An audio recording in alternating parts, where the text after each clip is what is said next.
Hola, sean muy bendecidos. Vamos a leer la Haftará. Está en Segunda de Reyes 4, del 1 en adelante.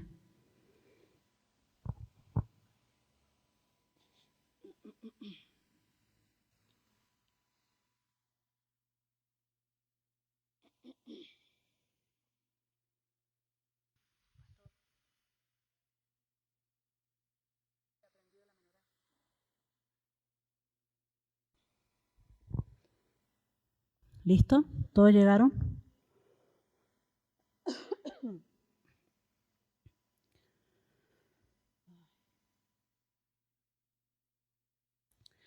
Bendito eres tú, Yahvé nuestro Dios, Rey del universo, que nos has dado la Torá. Amén. La viuda de uno de los profetas presentó a Eliseo la siguiente súplica. Mi esposo, siervo tuyo, ha muerto. Tú bien sabes que él era temeroso del Señor, pero nuestro acreedor ha venido ahora y quiere llevarse a mis 2 hijos para venderlos como esclavos. Eliseo le dijo, ¿y en qué te puedo ayudar? Dime qué es lo que tienes en tu casa. Y la viuda dijo, esta sierva tuya no tiene en casa más que una vasija de aceite. Entonces Eliseo le dijo, ve y pide a tus vecinos que te presten algunas vasijas vacías, todas las que puedas conseguir. Luego entra en tu casa y enciérrate con tus hijos. Echa aceite en todas las vasijas y ve apartando conforme las vayas llenando. La viuda se fue a su casa, cerró la puerta tras de sí y se encerró con sus hijos. Conforme ellos iban llenando y trayendo las vasijas, ella la iba llenando de aceite. Cuando todas las vasijas estuvieron llenas, ella le pidió a uno de sus hijos que le pasara una vasija más. Pero en cuanto su hijo le contestó que ya no había más vasijas, el aceite se terminó. Entonces ella fue a contárselo al varón de Dios y le dijo, ahora ve y vende el aceite y páguele a tu acreedor, y tú y tus hijos vivan de lo que les quede. Eliseo y la tsunamita. En cierta ocasión, una mujer importante de Sunem invitó a Eliseo a comer en su casa. Cada vez que Eliseo pasaba por allí, la mujer le insistía que se quedara a comer.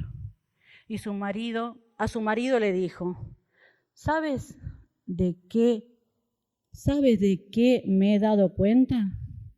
Pues de que este varón que siempre pasa por nuestra casa es un santo varón de Dios. Debiéramos hacerle un pequeño aposento en la azotea y poner allí una cama, una mesa y una silla y un candelero, para que cuando pase por aquí pueda quedarse con nosotros. Un día en el que Eliseo pasó por allí, se quedó a dormir en ese aposento. Pero le dijo a Gehasí, perdón, que en otras versiones dice otro nombre. Este es Gehasí, su criado. Llama a la tsunamita. Gehasí la llamó, y cuando ella se presentó ante Eliseo, dirigiendo a Gehasí, dijo, esta mujer ha sido muy amable con nosotros. Pregúntale qué quiere que haga yo en su favor. ¿Necesita que hable por ella al rey o al general del ejército? La mujer respondió, en medio de mi pueblo yo vivo como una reina. Pero Eliseo insistió, entonces, ¿qué podemos hacer por ella? Y Gehasí respondió, su marido ya es anciano y ella no tiene hijos todavía. Eliseo le ordenó entonces a su criado que la llamara. Gehasí la llamó y cuando ella se detuvo en la puerta, Eliseo le dijo, dentro de 1 año, por estos días, tendrás un hijo en tus brazos. Pero ella protestó, no, mi señor, varón de Dios, no te burles de esta sierva tuya. Sin embargo, el Señor concibió y 1 año después, por el tiempo que Eliseo le había dicho, dio a luz un hijo. Y el niño creció, pero un día se fue a ver a su padre, que andaba con los segadores. De pronto gritó: «Padre, mi cabeza, me duele la cabeza». Enseguida el padre ordenó a uno de sus criados que se lo llevara a su madre. El criado así lo hizo, pero al mediodía, mientras el niño estaba sentado en el regazo de su madre, murió. Entonces ella subió al aposento del varón de Dios, lo puso sobre la cama y cerrando la puerta salió de allí. Luego fue a llamar a su marido y le dijo: «Te ruego que me prestes a uno de tus criados y a una de tus asnas. Quiero ir corriendo a ver al varón de Dios para que regrese». Pero su marido objetó: «¿Y para qué vas a verlo hoy, si no es luna nueva ni día de reposo?» Pero ella simplemente se despidió, mandó aparejar el asna y le dijo al criado: «En marcha, tú nos diriges, pero no te detengas en el camino, a menos que yo te lo ordene». Y así la mujer partió y se fue al monte Carmelo, donde estaba el varón de Dios. Y cuando éste la vio a la distancia, le dijo a su criado Gehazi: «Aquí viene la sunamita. Hazme el favor de ir corriendo a recibirla y pregúntale cómo está ella y su marido y su hijo». Ella respondió que estaban bien. Pero cuando llegó al monte donde estaba el varón de Dios, se arrojó a sus pies. Gehazi se acercó y trató de levantarla, pero el varón de Dios le dijo: «Déjala, que se encuentra muy amargada». Pero el Señor no me ha dicho por qué es lo que pasa. No me ha dicho qué es lo que pasa, sino que me ha encubierto el motivo. Entonces ella dijo: «¿Acaso yo te pedí un hijo, mi señor? ¿No dije más bien que no te burlaras de mí?»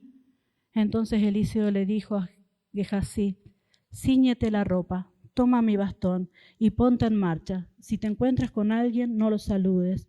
Si alguien te saluda, no le respondas. Al llegar, pon mi bastón sobre el rostro del niño». Pero la madre del niño dijo: «Juro por el Señor y por tu vida que no voy a dejarte aquí». Entonces Eliseo se levantó y la siguió. Gehazi, que se había adelantado, llegó y puso el bastón sobre el rostro del niño, pero el niño no había dado señales de vida. Así que Gehazi se había vuelto para encontrarse con Eliseo. Y cuando lo encontró, le dijo: «El niño no despierta». Cuando Eliseo llegó a la casa, el niño yacía tendido sobre su cama, sin vida. Entonces Eliseo entró y cerró la puerta tras de sí y oró al Señor. Luego subió a la cama y se sentó sobre el niño, juntando boca con boca, ojos con ojos y mano con mano. Así se mantuvo tendido sobre el niño, hasta que el cuerpo del niño comenzó a entrar en calor. Luego Eliseo se levantó y comenzó a pasearse de un lado a otro de la casa, y después volvió a subirse a la cama y se tendió otra vez sobre el niño. En ese momento el niño estornudó 7 veces y abrió sus ojos. Entonces Eliseo llamó a Gehazi y le ordenó que llamara a la sunamita. Gehazi la llamó, y cuando ella entró, Eliseo le dijo: «Toma a tu hijo». La mujer entró y sin levantar el rostro se arrojó a los pies de Eliseo. Después de eso, tomó a su hijo y se fue. Amén.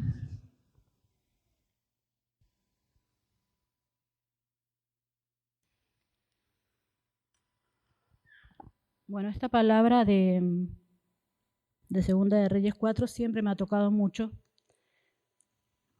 por el tema de la viuda y las tinajas de aceite.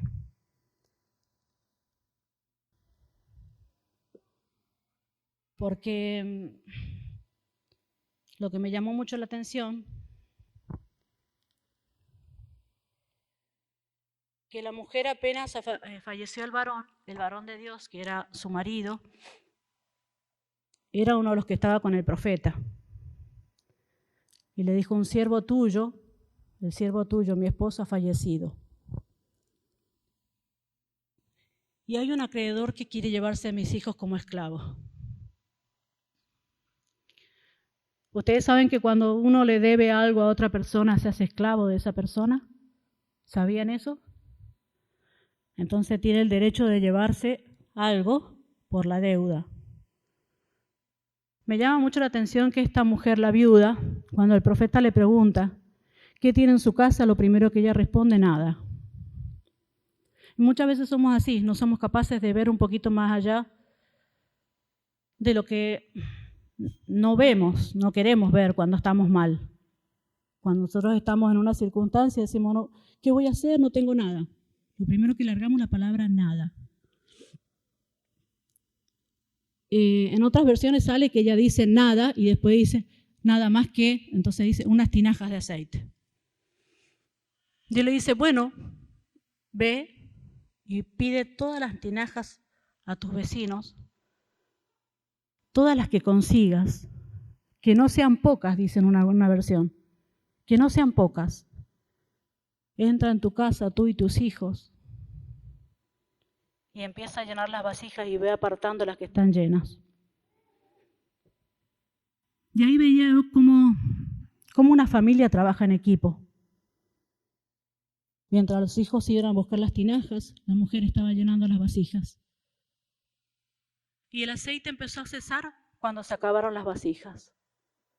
O sea, conforme sea nuestra fe puesta en el varón de Dios, puesta en el Dios mismo, es como va a ser también nuestra recompensa.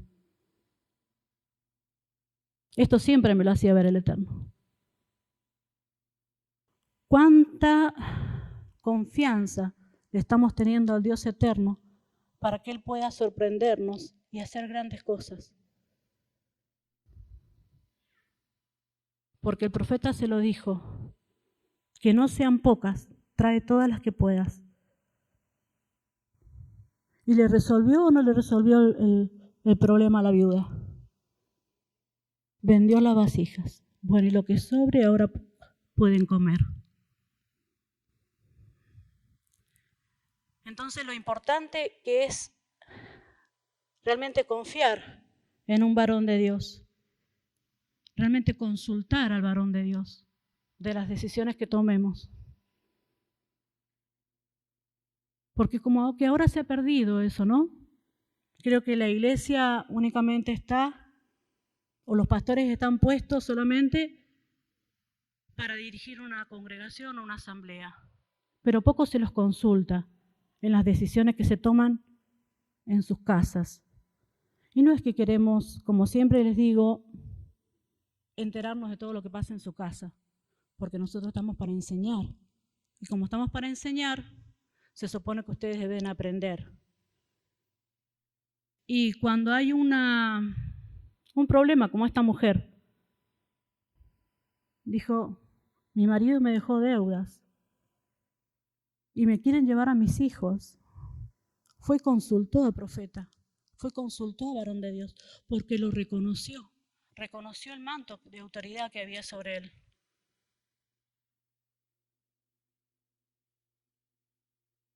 Entonces yo creo que esto de avisar de las decisiones que se toman, porque no se consulta, ya no se consulta, se decide y se avisa. O nos enteramos por terceros.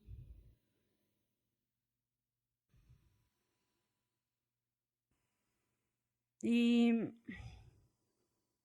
decíamos, yo me preguntaba, ¿por qué? ¿Por qué pasa?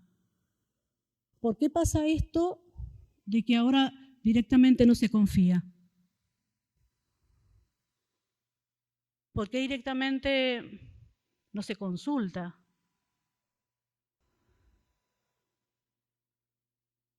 Ha llegado a tal límite el tema de la desobediencia o la no sujeción, que ni siquiera a veces les consultan a los padres de las decisiones que toman. O papá dice tal cosa, mamá dice otra, y no se ponen de acuerdo. Y acá se trabajaba en equipo, los hijos se sujetaron.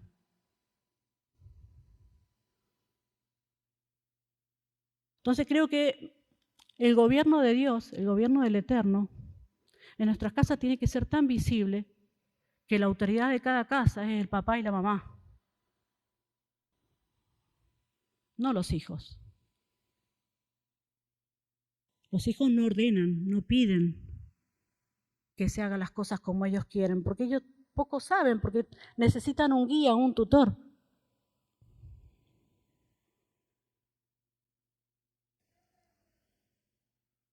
Fíjense que la mujer no salió corriendo a buscar un enfermero o alguien, un acreedor que le prestara, un prestamista. No, fue un varón de Dios a donde tenía que ir.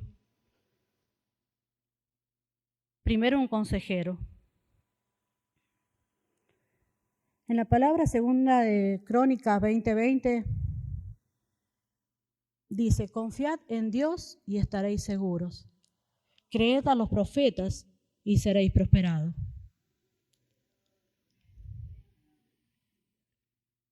Ni siquiera la mujer fue un familiar, sino fue un varón de Dios. Yo creo que esto tenemos que aprender mucho. Siempre cuando tomemos decisiones, la salida no está en la más fácil, o en tu propia visión, o en tu propio pensamiento. Porque a veces nos ahogamos en un vaso de agua. ¿O acaso Dios no puede resolver ningún problema económico? Es un Dios que hace que lo imposible se haga posible. Yo siempre que ministro en este lugar, siempre les traigo a la memoria cómo llegamos nosotros. Nosotros llegamos sin nada, prácticamente con lo opuesto. Y no creo que nosotros valgamos más que ustedes. Vinimos solamente con lo opuesto, veníamos con un mes de alquiler pago. Y se largó una palabra de una sierva de Mendoza que dijo: bueno, si Dios los mandó, que Dios los respalde. Y en ese momento nosotros nos enojamos mucho, al menos yo, no sé mi esposo, pero yo dije: esta es mi oportunidad. Esta es nuestra oportunidad para demostrar que el Dios eterno está con nosotros y que somos de su agrado. Porque quizás la gente no te da el valor que vos tenés, pero Él sí. Él sí sabe en quién poner todo lo que tiene. Entonces empezó el trabajo con nosotros. No fue fácil, pero hoy en día puedo decir que fue hermoso. Comprobar ese respaldo de Dios sobre nuestras vidas. Comprobar que estaba en cada detalle, que aún ni siquiera yo mencionar que quería algo ya lo tenía. Y empecé a enamorarme más y más y más de Él. Y entender que mi vida no me pertenece, sino que le pertenece a Él. Yo no puedo decir que Él es mi Señor y mi dueño si yo no estoy dispuesta a dejar todo. Si yo no estoy dispuesta a abandonar todos mis bienes. Si yo no estoy dispuesta a dejar todos mis placeres.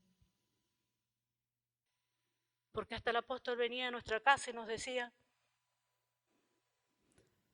¿por qué se vinieron de Mendoza con la casa que tenían?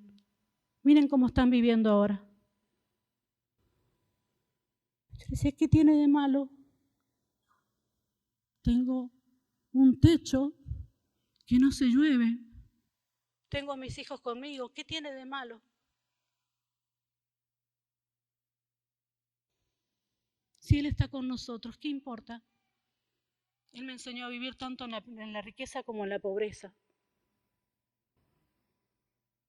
Porque Él te hace pasar por la pobreza para que vos sepas defenderte y que puedas encontrar rápido la salida y que puedas ver la salida siempre pidiéndole su guía.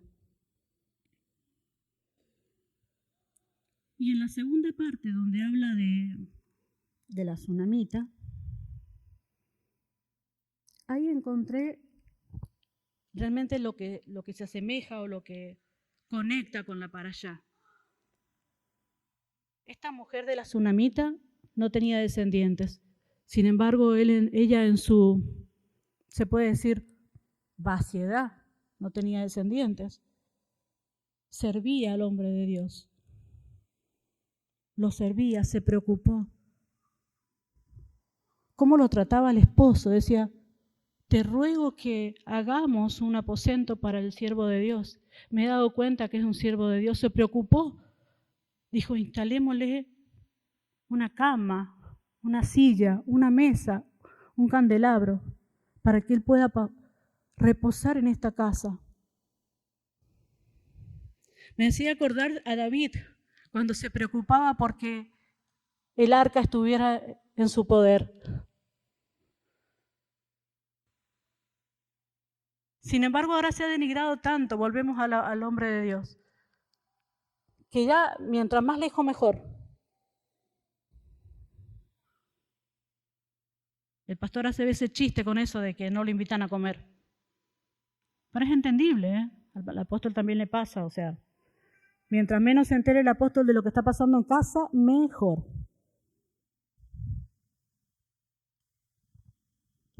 Porque el pastor es pastor en la iglesia, en la casa no. No se puede meter en nuestros asuntos, en nuestra economía, no en nuestras decisiones.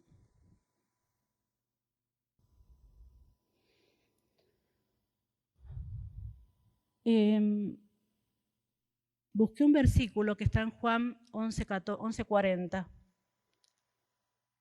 Y dice, ¿no te he dicho que si crees verás la gloria de Dios?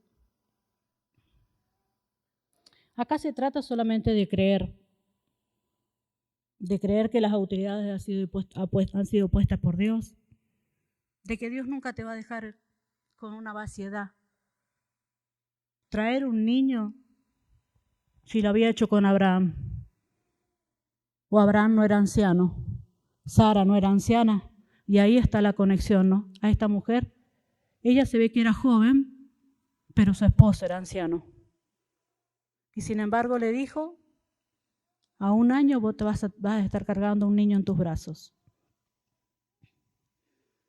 Después veía la similitud que había también con Sara, que cuando venían los ángeles a ver a Abraham, Sara, ¿se acuerdan que estaba detrás de la tienda? Decían que detrás de la carpa. Nunca se presentaba a ellos.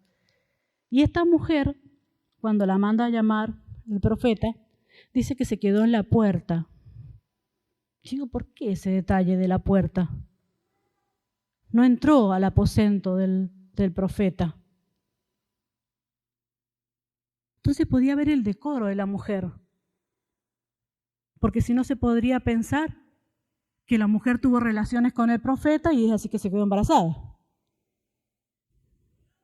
Pero no, decía que la mujer se había quedado en la puerta. Y después los comentaristas dicen que sí, que la mujer se quedó en la puerta por eso mismo, para que no se pensara que ella había tenido relaciones con el profeta, por eso es que se quedaba embarazada.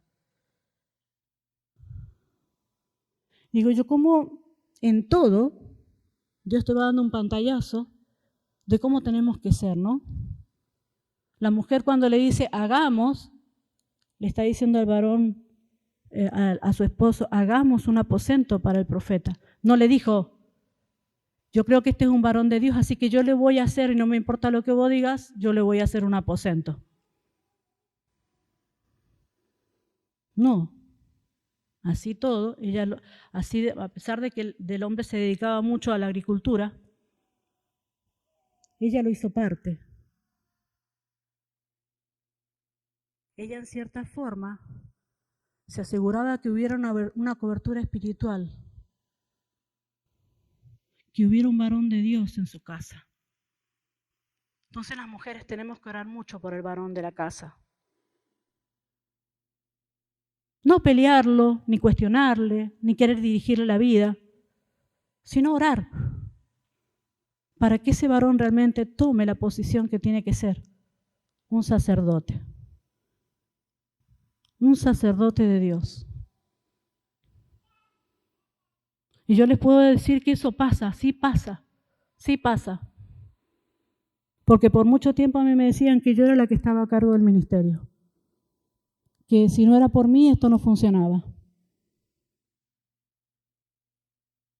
Y yo tenía que decir, no, no es por mí. Y negarme a eso, por más que me lo dijeran. Una y otra vez. Porque yo quería ver a mi varón. Yo quería aprender de mi varón. No quería ser yo la que siempre tenía que orar. No quería ser yo la que tenía que decirle, dale, estudiemos la Torá, dale, mirá, venga, vení, leamos. No. Yo quería ver a mi varón enseñarme a mí.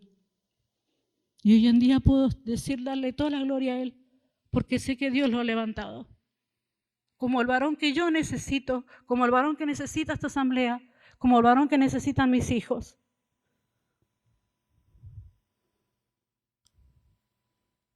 Entonces, si tu varón no está posicionado, también es tu responsabilidad.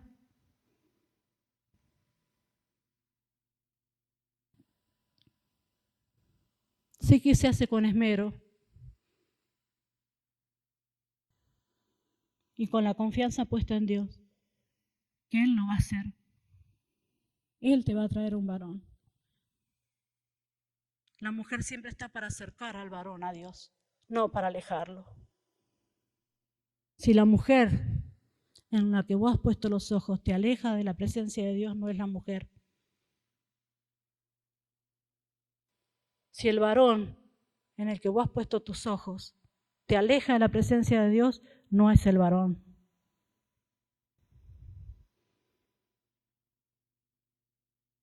Toda mujer o todo varón te tiene que llevar a la presencia de Dios.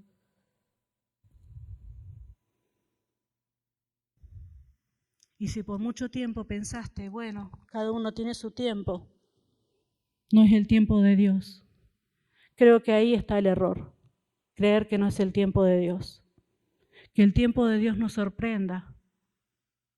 Que el tiempo de Dios pase tan rápido que digamos, wow, a mí me pasó muy rápido. Parecía que nunca iba a pasar, pero pasó. Así que confía en Dios, creed a los profetas y seréis prosperados. Confiad en Dios y estaréis seguros. A Dios no se le escapa nada. Esta mujer de la tsunamita le dijo, yo no te pedí ningún hijo, no te burles de mí. Cuando vio que su hijo se había muerto, ella se desesperó y se lo entregó y se lo puso en el aposento del profeta. Ahí lo tenés, yo te lo devuelvo, yo no te lo pedí. Pero así todo se fue corriendo otra vez al profeta. Y era una mujer de fe, ¿eh? Porque así todo había mandado a su siervo, el profeta, para que le pusiera el bastón sobre el rostro del niño. Y ella dijo, que vive Yahvé que yo no te dejo, vos te vas conmigo, porque vos lo hiciste, vos lo arreglás. ¿O no fue así? Y en cierta forma nosotros tenemos que ser así. Yo quiero arrebatar la bendición.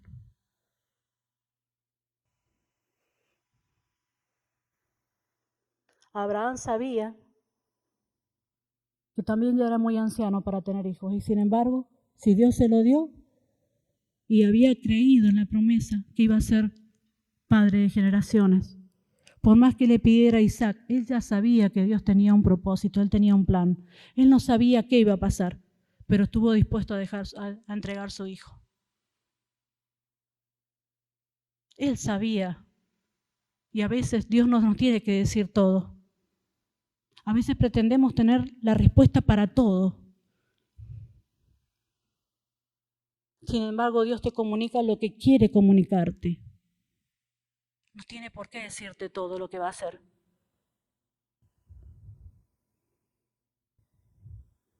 Y así como le dio un hijo a Abraham siendo tan anciano, se lo dio a esta mujer que tenía un esposo anciano. Yo creo que con esto a nosotros se nos tiene que ir toda la incredulidad de creer que Dios no puede solucionar nuestros planes. No puede solucionar nuestros planes, no puede solucionar nuestro inconveniente, se podría decir, o nuestra escasez. ¿Acaso Dios no es Dios todopoderoso, creador del cielo y de la tierra? ¿Hay algo imposible para Dios? Nada hay imposible para Dios. Pero nosotros somos limitados. ¿Quiénes somos los que limitamos? Nosotros. Nosotros limitamos hasta dónde, como la mujer de la tinaja. Hasta ahí. Conseguimos estas vasijas. Y así pasa en nuestras vidas. Hacemos, pero hasta ahí. No te metas más allá. Yo voy a hacer hasta donde yo crea que está bien.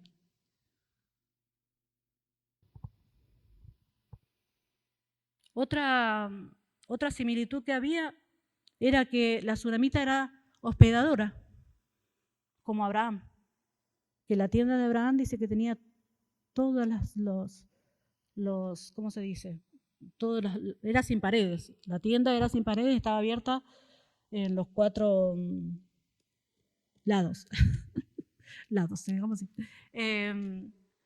Y ella le insistía, así como Abraham decían que se ponía mal cuando no llegaba gente a ser hospedada por él, así se ponía ella. Ella insistía, era insistente y decía no, que se quedara a comer.